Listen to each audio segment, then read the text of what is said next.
Mag-update po ako guys ngayon sa aming panahon guys.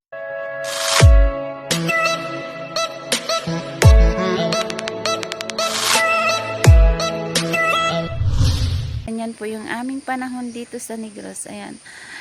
Malakas yung hangin tapos yung ulan na pabugso-bugso. Sobrang sobrang naputik na ngayong araw na to. Pang na to guys, mula nung pa to Biyernes hanggang ngayon linggo na maulan at saka mahangin masyado. Medyo malinis siya kasi guys, pinagwawalis ko yung mga damo-damo niyan. Pinagwawalis ko yung mga laglag ng mga dahon. Kasi sobrang putik kaya minalis ko araw-araw ako nagwawalis. Kanina maaga tayong nagwalis. Parang ayaw ko nga maligo ngayon kasi sobrang lamig yung panahon. Yung buhok ko kasi lagi akong saklob yung ulo ko, yung buhok ko nawingki na. Kasi nag-asaklob ako dahil sobrang lamig talaga. Tapos nagja-jacket ngayon, tinanggal ko muna. Kasi nga tayo, update. Ayan, masyadong guys, masyadong mabasa yung lupa. Tapos malinis lang talaga yung paligid namin kasi maaga nga ako nagwalis.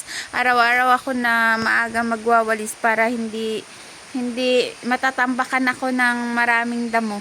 Sobra talaga yung natin ngayon guys, ulan na nararanasan tapos yung hangin. Ngayon medyo parating na naman si ulan, ayan o. Makulimlim masyado yung aming panahon. Tapos yung tubig nga namin dito sa may silikod, tambak na masyado doon sa may namin, yung pinaghuhukayan ni Mateo.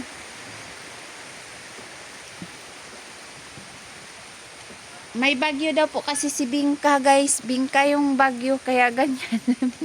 Bingka, nako, tumigil ka na. Yan po lamang yung ating update for today guys. September 15. Maraming salamat po sa inyong lahat sa walang sawang pagsuporta sa aking channel. Kasi po guys, ilang araw na rin po kaming blackout.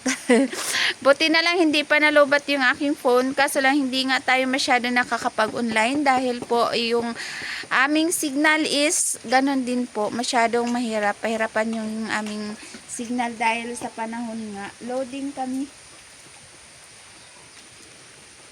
Ayan po muna yung ating update for today guys. Bye bye po. Ingat po tayong lahat. Lalo na sa mga nakakaranas ng matinding ulan at bagyo, hangin. Bye bye po guys.